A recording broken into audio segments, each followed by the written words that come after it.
el podcast. Llega la palabra sonido a la voluntad de Con Ken Puente y Panambi Garcés.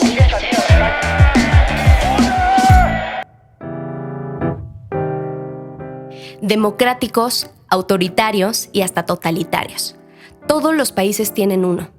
¿Qué es eso que ha transformado la forma en que nuestras sociedades resuelven sus problemas? Sí, parlamentos, legislaturas, congresos, asambleas. Ese espacio para la representación política donde no solo hay debate, confrontación, disputas, diferencias, sino también diálogo, negociación, cooperación y deliberación. Es el lugar donde se aprueban las leyes, se rinden cuentas y se representa al pueblo. ¿Qué pasa ahí adentro? Entendamos mejor el mundo de la vida parlamentaria. Bienvenidos a Parlamentos, el podcast. Hola, bienvenidos a Parlamentos, el podcast. Me acompaña en la conducción Panambi Garcés. Hola, Panambi. Hola, Kenvir, ¿cómo estás? Muy bien, gracias. Y este día tenemos a una invitada de lujo, que es la diputada Laura Rojas, quien fue presidenta de la Cámara de Diputados de la actual legislatura y fue senadora y ha tenido una larga trayectoria vinculada con los temas legislativos. Muchísimas gracias, Laura, por acompañarnos. No, con muchísimo gusto. Gracias por estar con nosotros. Además, en esta primera edición de un podcast que esperamos que sea de mucho interés para profundizar en lo que sucede en el Poder Legislativo, porque se dice mucho y se habla mucho sobre el Congreso. Estamos muy familiarizados para opinar sobre lo que sucede ahí, pero realmente poco sabemos de lo que realmente ahí está pasando. El episodio lo pensamos con la idea de qué es lo que hacen las diputadas y los diputados, porque pareciera como que no hacen mucho, o al menos esa es la percepción que se tiene, y la verdad es que creo que tiene que ver mucho con la cobertura mediática sobre lo que ahí sucede. Por ejemplo, si vemos en los medios de comunicación la cobertura sobre lo que pasó en una sesión. ¿Cuánto dura una sesión regularmente en la Cámara de Diputados? Bueno, una sesión puede durar entre 5 horas, ¿no? Normalmente empezamos a las 11, 12, 1, 2, 3, 4 más o menos. Puede durar mínimo 5 horas y hay sesiones que pues han durado 20 horas, 24 horas, más de 24 horas. Incluso ha habido sesiones de las cámaras que se han tenido que interrumpir para que los diputados vayan a descansar. Por ejemplo, recuerdo la sesión de la Cámara de Diputados donde se aprobó la reforma educativa, que tuvimos que sesionar Senado y diputados en ese entonces en una sede alterna porque estaban bloqueadas las cámaras por manifestantes, y al no tener al no tener el sistema electrónico de votación y una reforma tan controvertida como esa, en el Senado éramos 128, entonces fue más rápido, pero en el caso de los diputados, que eran 500, tuvieron que sesionar, si no mal recuerdo, en 2 o 3 días, una misma sesión.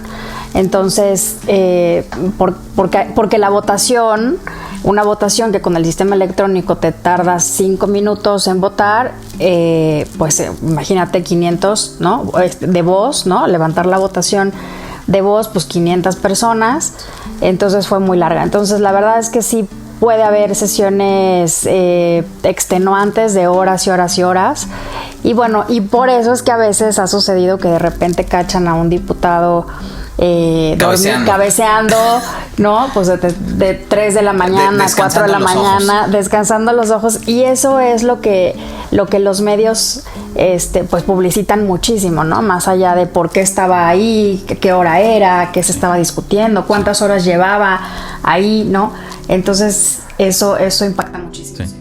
Y debe ser frustrante que de una sesión tan larga y tan intensa, con un tema tan importante, la cobertura mediática sea sobre el diputado que se estaba pestañeando o sobre el que se estaba comiendo un sándwich, y además que sea de 1 minuto en el noticiero, o de 1 minuto o de una notita pequeña en el periódico, cuando todo el trabajo que hay atrás, ¿no? Claro, justamente como lo decía Laura, de esta dinámica que hacen los medios de comunicación de reportar lo que sucede al interior de las cámaras o del Congreso, y al final terminan alimentando pues como esta narrativa que los propios medios tienen, muy de show, muy de espectáculo, muy de la estridencia, y recogen justamente el diputado que estaba comiendo, el que se hizo un discurso ahí muy estridente, el que insultó a alguien más, o sea, en estas escenas que pudieran ser desafortunadas, muy propia de cualquier espacio de trabajo en donde todos en algún momento comemos, en algún momento tenemos alguna clase de exabrupto, pero justamente al reportar solamente eso, si de por sí la ciudadanía no tiene mucho conocimiento de lo que pasa al interior, pues mucho menos les quedan ganas de involucrarse, ¿no? Y por ejemplo, en el ejemplo que nos ponías de esta sesión de la reforma educativa, no me imagino las horas en la que los cuerpos de asesores, los propios legisladores tuvieron que investigar, revisar el detalle de los articulados, qué impactaba en ciertas formas, por ejemplo, en este esquema tan complejo como es la educación, los niveles, Claro, por supuesto, porque yo creo que es importante entender eso que tú dices, es bien importante, porque ¿por qué duran tantas horas las sesiones? Cuando son reformas controvertidas o muy relevantes, por ejemplo, en el caso del presupuesto, que no es una reforma, pero cada vez que se aprueba el presupuesto, que también es algo muy importante para el país. ¿Por qué dura tantas horas esa sesión? Precisamente por las reservas, ¿no? Estas se aprueba en lo general, hay una gran discusión normalmente, primero los posicionamientos de los partidos al respecto, luego vienen los oradores a favor, en contra, que normalmente en este tipo de discusiones son muy largas, y luego viene el detalle, o sea, el detalle de artículo por artículo. Y ahí es en donde viene este trabajo técnico, este trabajo más fino, digamos, de cambiar una palabra por otra, que puede realmente tener un impacto importante en lo que se va a aprobar. Y detrás de eso sí hay una gran cantidad de estudio, de investigación, de asesoramiento, de justificación, de datos, etcétera, etcétera, en donde el diputado se plantea a la Asamblea un cambio. Y ahí sí nos vamos artículo por artículo. Entonces sí, sin duda es un trabajo no solo del diputado, sino también del staff, del cuerpo técnico de asesores.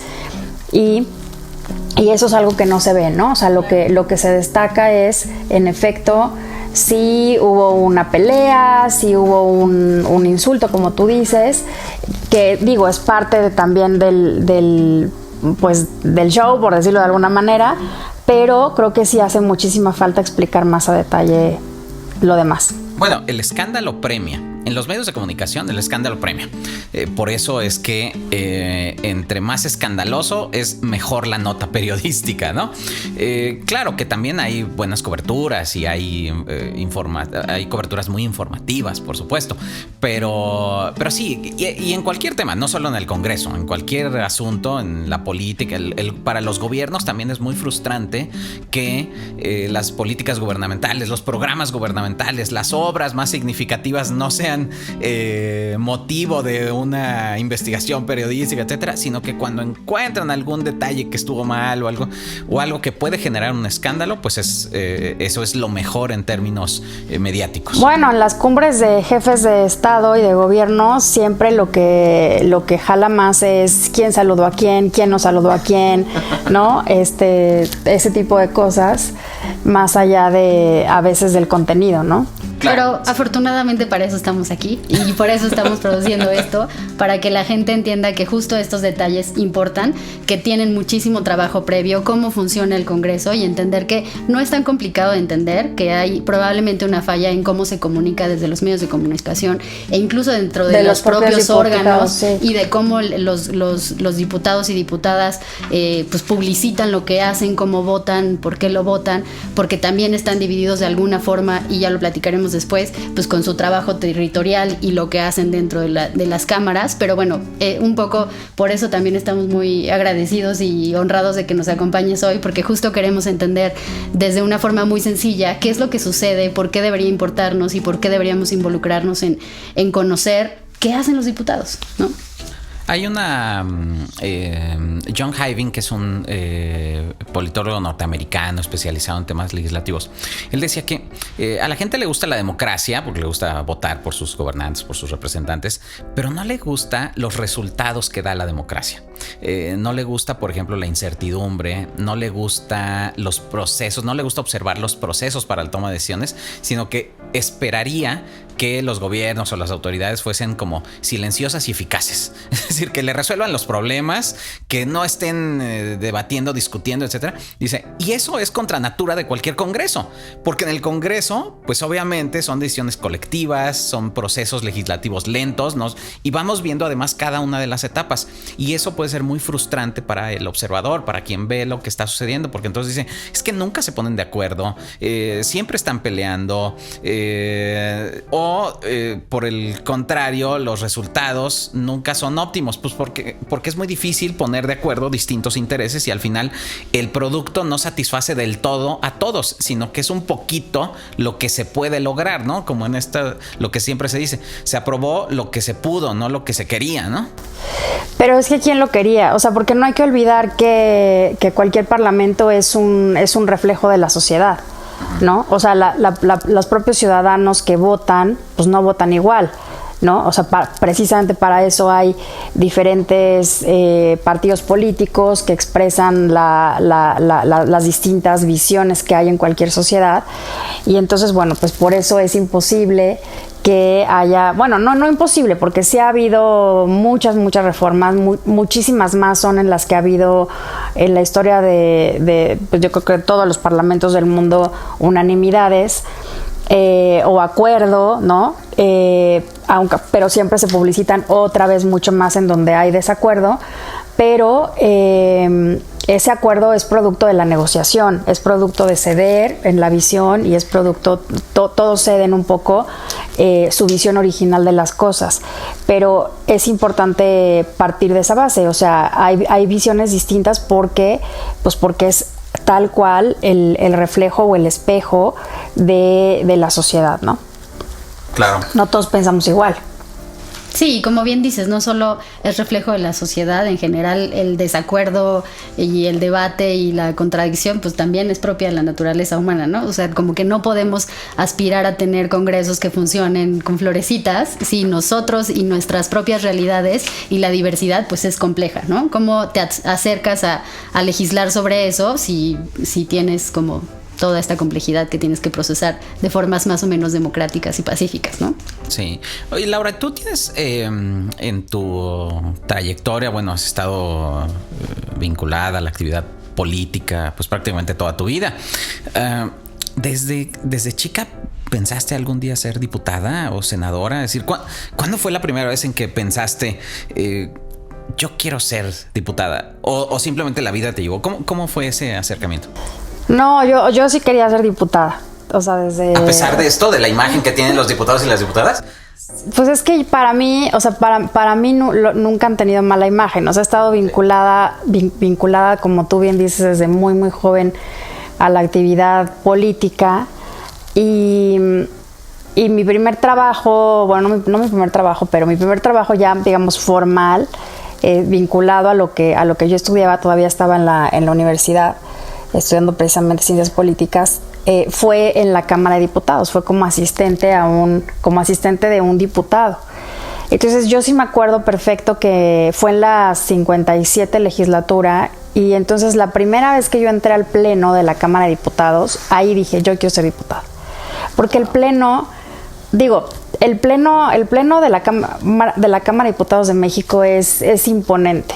Yo he tenido también por mi trabajo parlamentario la oportunidad de visitar muchos parlamentos en el mundo, muchos, y sí les puedo decir que el pleno de la Cámara de Diputados de México es, yo creo que, si no el más, yo creo que sí es el más imponente, sí es el más imponente, porque muchos otros son pues muy históricos, tienen una gran, ¿no? O sea, años, siglos, ¿no? Lo que tú quieras de historia, pero no se siente ese poder, ¿no? Ese poder en el sentido de de aquí está la nación, ¿no? O sea, quizá lo dije mal, no poder. Bueno, sí es poder, es que es muy poder. Lo que quiero decir es que es muy poderoso la sensación de aquí está la nación. Eso es una cosa muy, muy impresionante. Que desde mi punto de vista no, digo, igual si fuera China diría que la Asamblea Popular de China es lo máximo, ¿no? Pero, o sea, en términos de la vibra que se siente en ese recinto, sí es muy imponente. Y yo ahí fue cuando dije, yo quiero ser diputada. Sí, porque si entras, por ejemplo, bueno, yo he tenido la oportunidad de entrar al salón de plenos del Parlamento británico, que uno se imaginaría algo majestuoso, espectacular, etcétera, y entras, es un cuarto, es pequeño, es chico. Es chiquito. Es muy modesto. Sí. Madera vieja, sillones. O el de Alemania, ¿no? Que arquitectónicamente igual es muy interesante, exacto, pero sí. Te asomas y Exacto. no está pasando es nada. plain, sí, exacto. Sí. Y el de aquí es espectacular, por supuesto. Sí, que hay toda una discusión, un debate sobre la arquitectura parlamentaria que en algún momento lo abordaremos, pero entonces ahí sentiste que ese era tu destino. Sí. Y pasado el tiempo, debe de ser algo, no sé cómo describirlo, pero ¿te imaginaste alguna vez que ibas a llegar a ser la presidenta del Congreso, la presidenta de la Cámara de Diputados? No.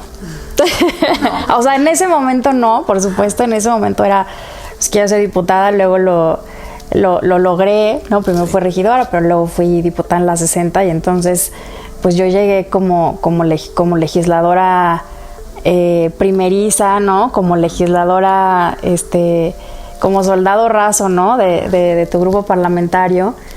Y ya, y la verdad es que fue, pues es como en todas las carreras, ¿no? Cuando te gusta y todo, pues vas creciendo. Y bueno, lo intenté en el Senado, ser presidenta del Senado el último año. No se logró. Y entonces, bueno, pues en la Cámara dije, vamos de nuevo a intentarlo y se logró, ¿no? Con muchas dificultades. Eso es una gran historia, pero se logró. Cuéntanosla. Cuéntanos esa dificultad, cuéntanos esa. Sí, esos obstáculos, eso sí, claro, porque es lo que queremos saber, qué es lo que pasa adentro. Bueno, pues la verdad es que... ¿A quién se lo platicaste primero? ¿Y quiénes te apoyaron? ¿Quiénes fueron tus primeros Fíjate que obstáculos? fue, o sea, yo ya lo tenía en la cabeza, pero no se lo había platicado a nadie.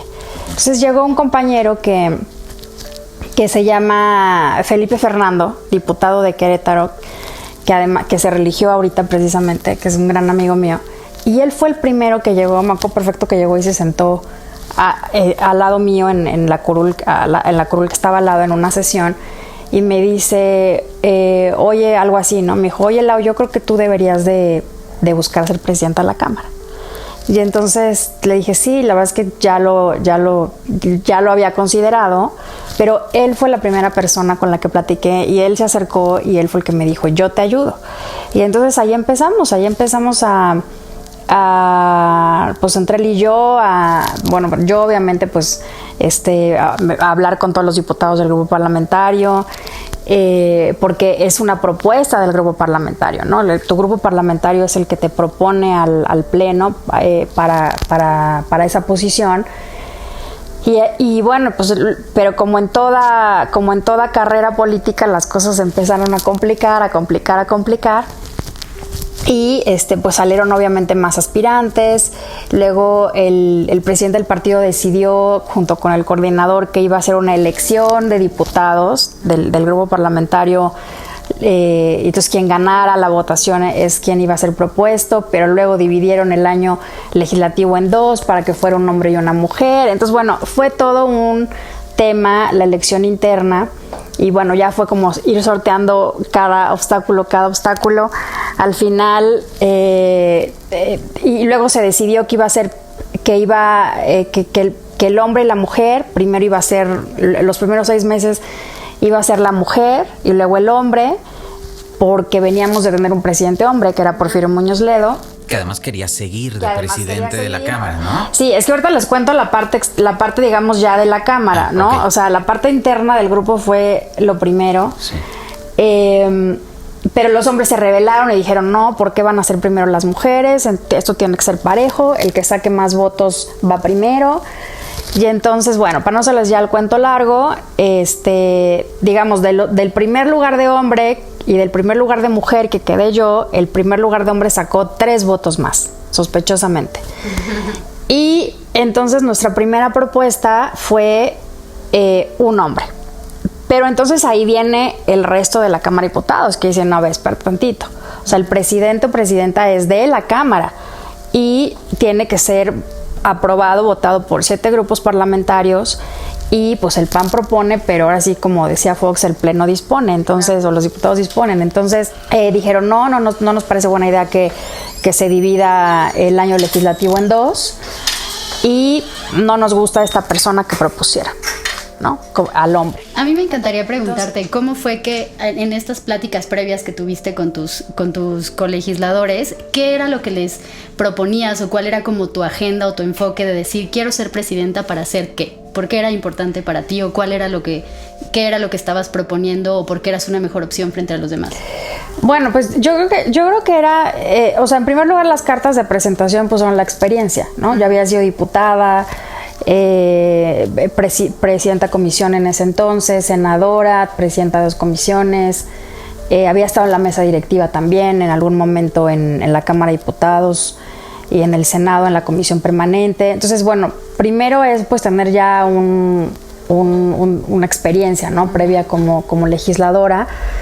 La otra era, o sea, yo les decía mucho, yo creo que tengo un perfil que puede transitar con los otros grupos parlamentarios, porque no es nada más que te propongan, insisto, sino que te voten los demás, o sea, que puedas generar confianza en los otros grupos parlamentarios. Entonces, mi perfil, que siempre ha sido un perfil conciliador, de construcción, de diálogo, y que pues ya me conocían también otros legisladores, diputados de otras legislaturas en el Senado y en la Cámara, entonces eso me permitía transitar, ¿no? Era ideal para el perfil de la mesa directiva. Pues yo así lo consideraba, de entre todos los que aspirábamos en ese momento, creo que yo era uno de los perfiles que podía transitar, ¿no? Entonces, oye, ¿y ser mujer era un obstáculo o por el contrario era un beneficio para lograr la presidencia de la Cámara? Yo creo que en ese momento ser mujer ayudó.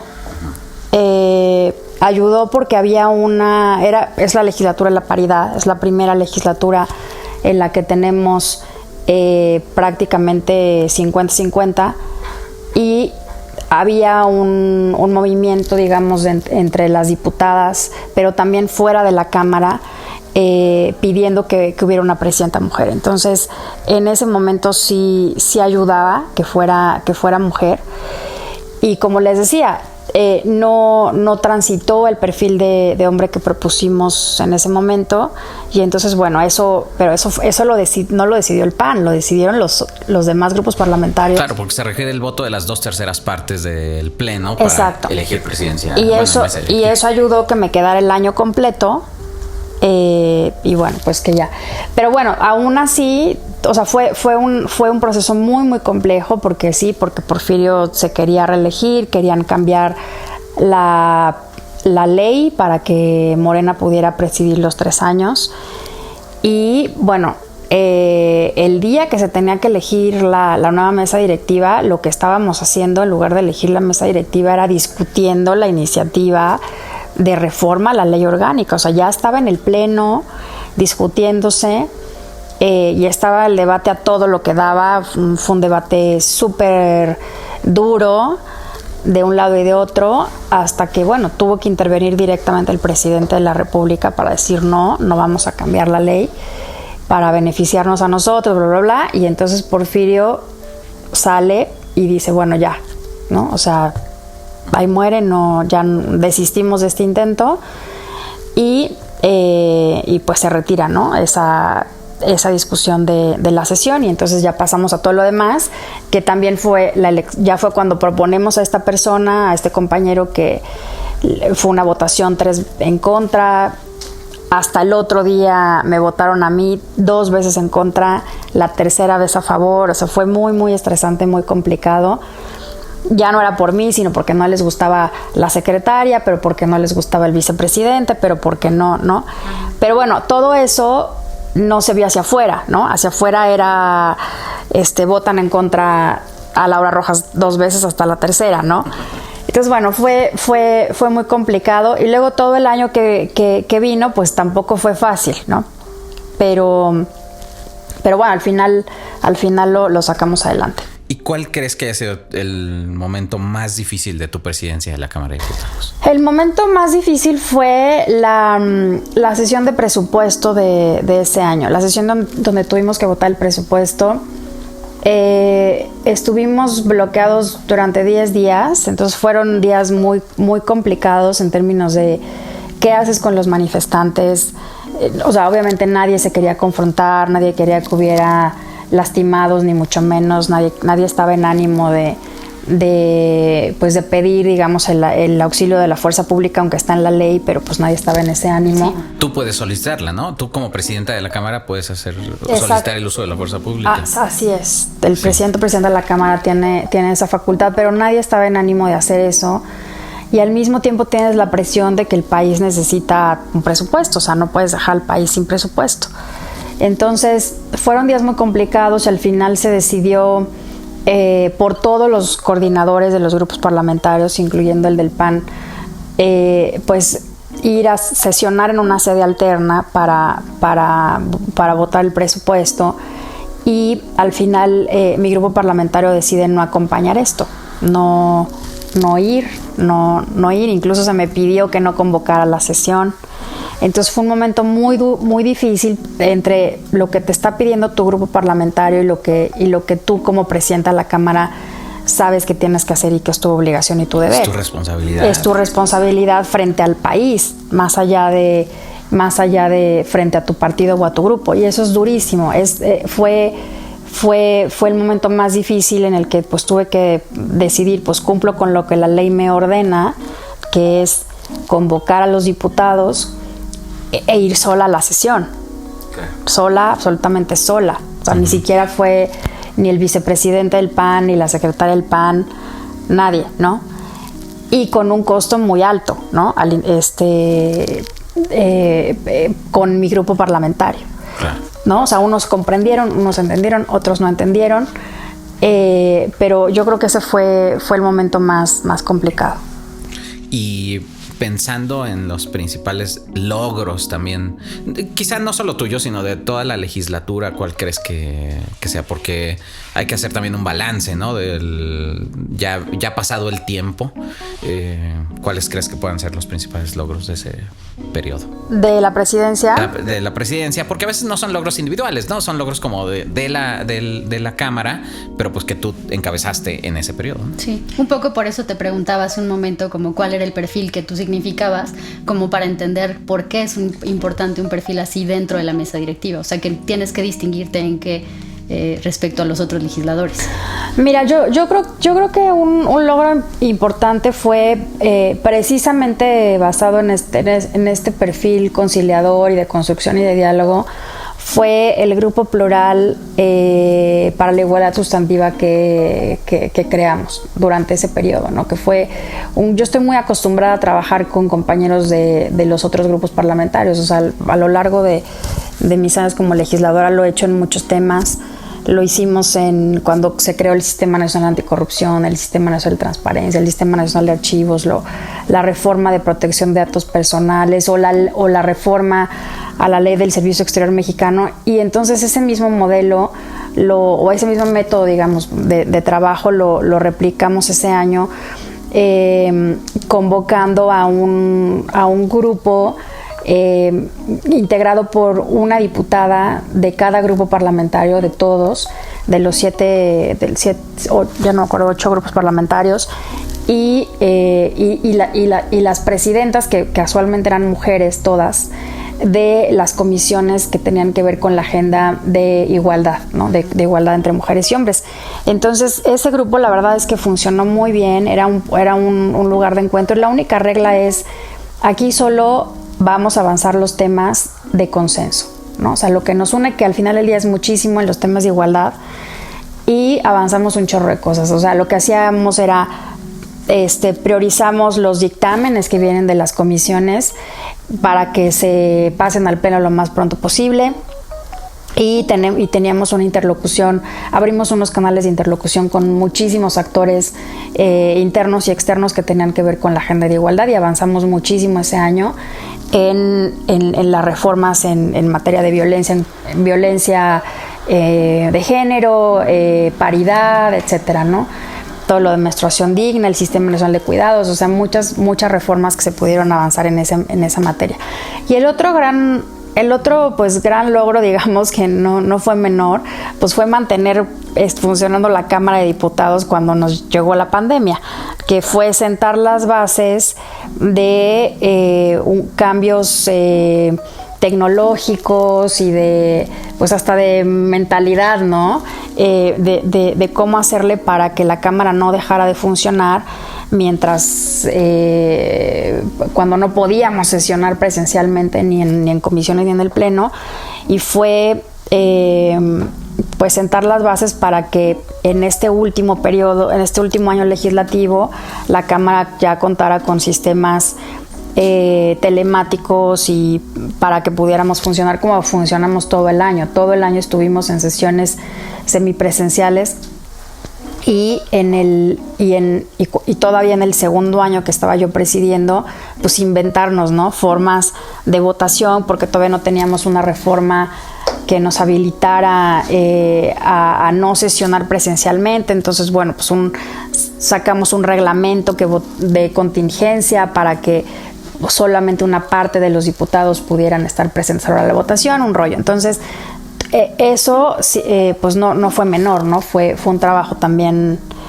muy, muy retador, y estar pendiente que la gente no se contagiara, y bueno, fue todo un tema manejar, digamos, el funcionamiento de la Cámara en la pandemia. La operatividad, ¿no? Claro.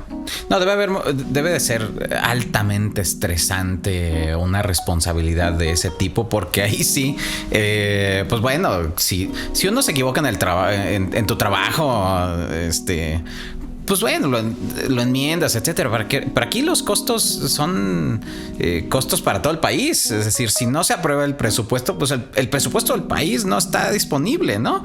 Hay un caos al respecto. O no sé, muchas otras cosas. Un momento que quisiera que nos platicaras, o platicábamos Panambi y yo sobre este tema hace poco, es el tema de la famosa controversia constitucional que presentaste, y que también suponemos que te representó algunos costos al interior de la Cámara, sobre todo con la mayoría. Cuéntanos un poco el contexto y lo que sucedió. Sí, bueno, pues esa controversia, a ver, yo tengo también mucho tiempo con una posición muy clara frente a cómo debería de manejarse el tema de la seguridad pública en México.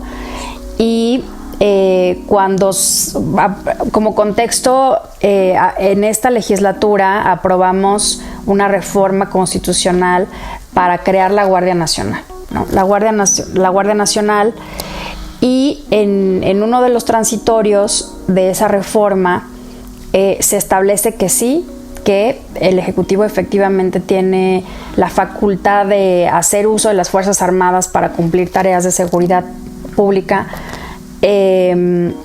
bajo ciertas condiciones, ¿no? Son ciertas condiciones que se retoman de una sentencia de la Corte Interamericana, precisamente a raíz de un montón de casos que durante todos los años en los que el Ejército y la Marina han estado a cargo de las tareas de seguridad pública, pues se han controvertido o se han llevado a esas instancias internacionales. Entonces, lo que es un hecho es que el Estado mexicano ha fallado en una de sus tareas más esenciales, que es proveer de seguridad pública a los ciudadanos, y se ha hecho necesaria la presencia de las Fuerzas Armadas.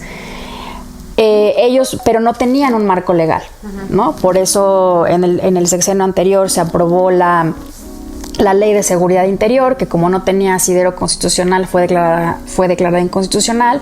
Con el nuevo gobierno, el presidente López Obrador y su promesa de desmilitarizar la seguridad pública, dice, bueno, vamos a por fin tener una policía que va a ser la Guardia Nacional, y en casos excepcionales usaremos al Ejército y a las fuerzas y a la Marina, y entonces ya lo aprobamos en la Constitución para que no fuera inconstitucional. Ya, todo el mundo feliz, aprobamos, eso fue por unanimidad, y más o menos a los 6 meses de eso, apenas 6 meses, el presidente vuelve a sacar a las Fuerzas Armadas en estos temas a través de un decreto que además no cumple con las condiciones que les platicaba yo que se establecieron en la Constitución.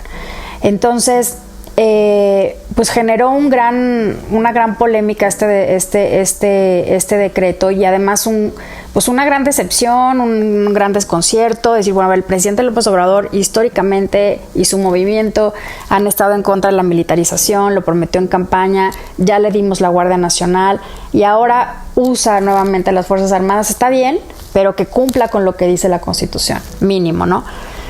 Y entonces de lo que se trata la controversia es precisamente de llevar a la Corte esta decisión que desde nuestro punto de vista no cumple con lo que dice la Constitución, pues para que la Corte revise si efectivamente lo está cumpliendo o no, y si no lo está cumpliendo, pues que ordene que se cumpla.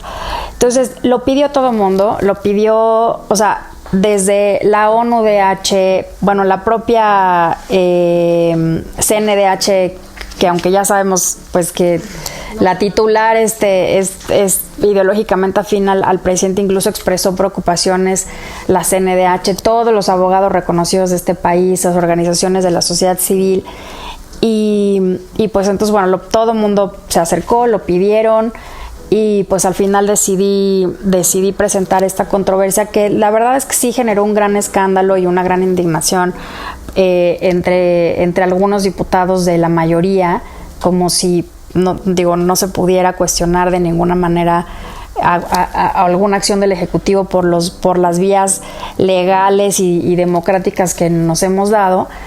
Y pues sí fue un gran tema al interior de la Cámara. Bueno, estaban furiosos. También fue un momento difícil porque pues también amenazaron con destituirme. Fue un momento muy complicado. Se llevó el tema a la comisión, ya estábamos en receso, entonces estábamos en la comisión permanente, entonces se llevó el tema a debate en la comisión permanente. Pues ahí yo obviamente expuse todas mis razones para hacerlo, demás. Pero pues son las cosas que uno tiene que hacer cuando está en esos cargos, ¿no? O sea, o darle la vuelta a las cosas, o afrontar y decir, pues ahí están los instrumentos legales y democráticos cuando uno cree que una decisión está mal. Y al final del día, como yo decía en aquel discurso, pues no hay que olvidar que el Parlamento, pues precisamente su función es la de generar, una de sus funciones es la de generar contrapesos al Ejecutivo, ¿no? Para eso tiene esas facultades y para eso es un poder del Estado autónomo, independiente, y que tiene que ejercer sus funciones pues, independientemente de quién esté en el poder. Claro, y es valiosísimo justo como en el contexto que nos mencionabas al principio, en donde sí, estamos en la legislatura de la paridad, son 50% mujeres las que están ahí, pero no basta con eso, es necesario que las mujeres que forman parte de los cuerpos de gobierno, de los órganos que controlan las decisiones al interior de los congresos, tomen esos espacios, y no solo tomen los espacios, sino que ejerzan las facultades.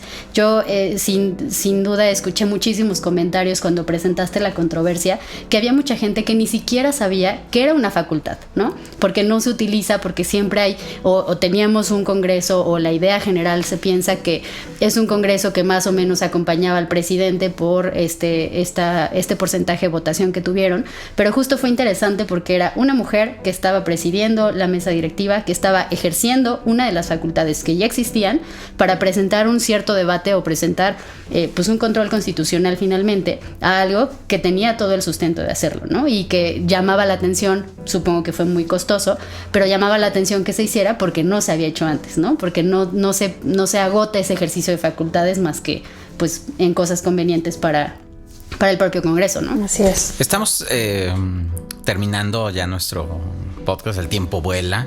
Quisiéramos preguntarte muchísimas otras cosas. Quizá vamos a tener que volver a invitarte para una segunda para un segundo episodio. Lau, pero seguro no todo es seriedad en la Cámara de Diputados, ¿no? Yo creo que debe haber también anécdotas chistosas, ¿no? No lo sé.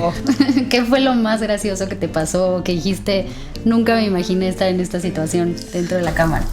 Bueno, pues recuerdo una vez que recibimos a un grupo de ciudadanos que llevaban una iniciativa ciudadana. Ves que ahora ya no solo los diputados y los senadores y el presidente puede enviar iniciativas, sino también un grupo de ciudadanos que juntan firmas y demás. Entonces me dicen el equipo, oye, vamos a recibir un grupo de ciudadanos que nos van a traer la iniciativa, una iniciativa de reforma a la ley del agua. Ah, pues ok, recíbanlo ustedes, ¿no? Entonces estaba el secretario de Servicios Parlamentarios, el secretario técnico de la mesa, entonces ya terminan.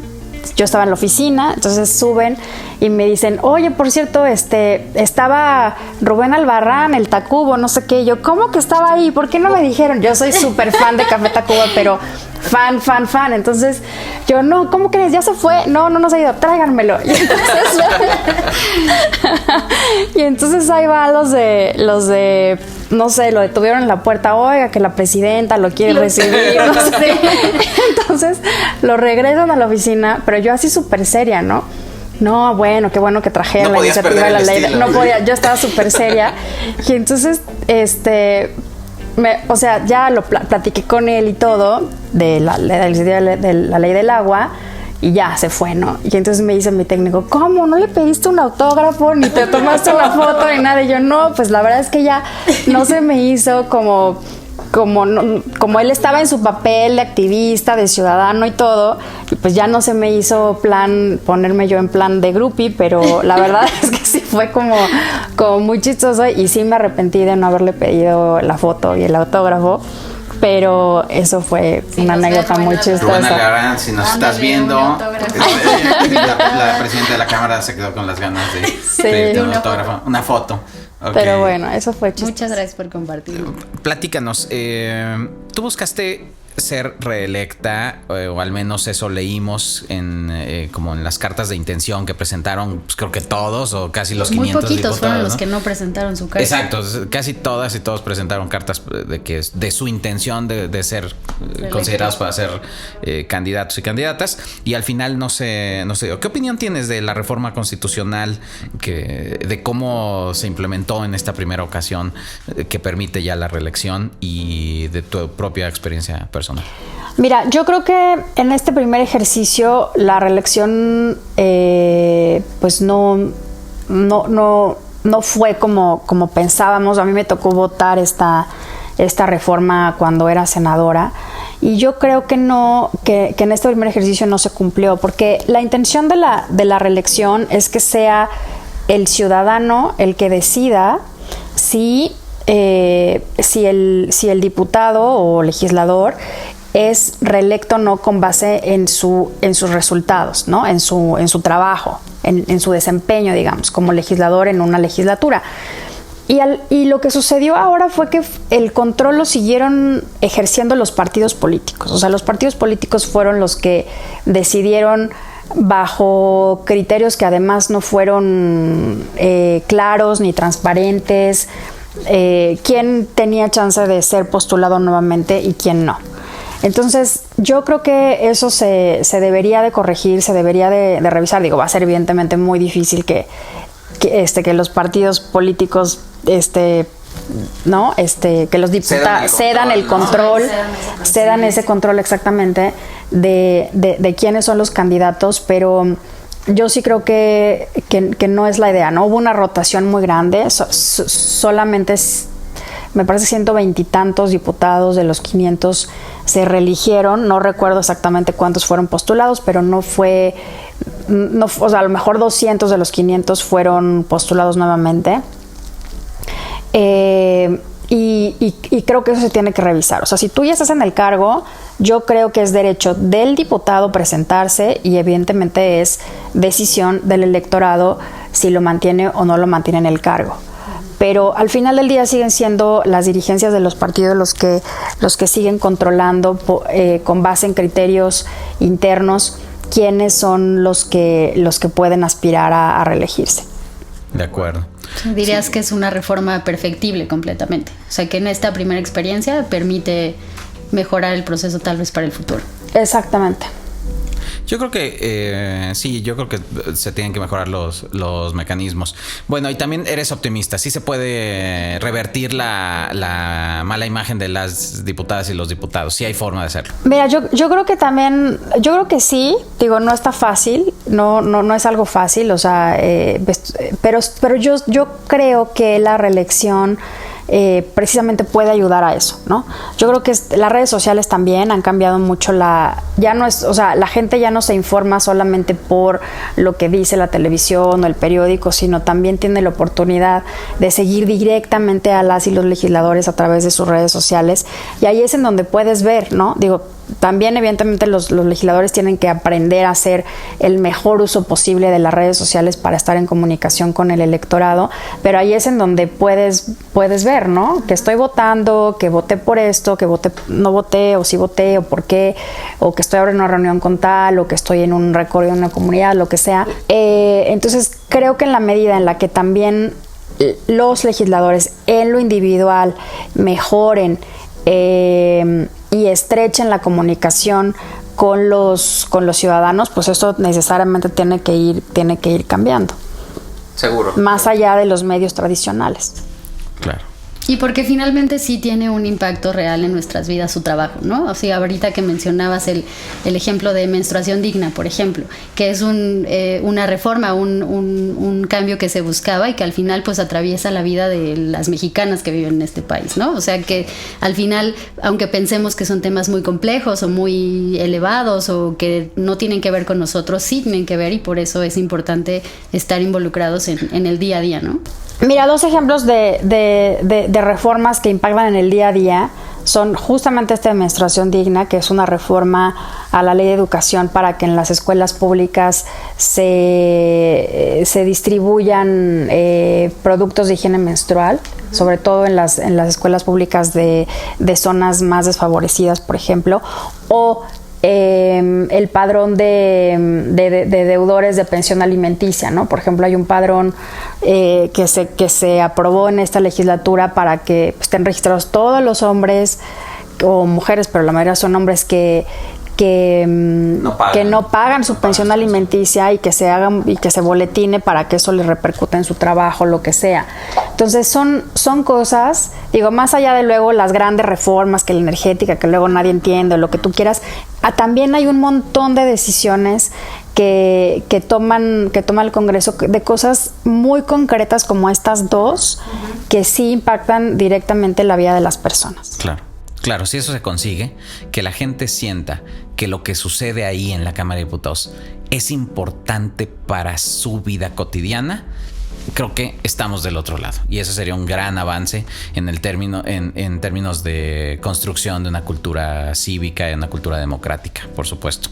Laura, muchísimas gracias por habernos acompañado, y esperamos que pronto volvamos a tenerte por acá. Sí, hombre, con muchísimo gusto. Les deseo el mayor de los éxitos en este esfuerzo, que sin duda es muy, muy necesario, y ya se había tardado alguien en hacerlo, así es que felicidades y mucho éxito. Muchas gracias. Gracias, Panambi. Gracias a ti. Síganos en nuestras redes, en las plataformas en donde estamos. Síganos en YouTube con Parlamentos el Podcast. Mándennos correos electrónicos también con sugerencias también de invitados a parlamentos.podcast@gmail, y en Twitter parlamentosp. Nos vemos. Muchas gracias. Nos vemos en el próximo episodio. Bye.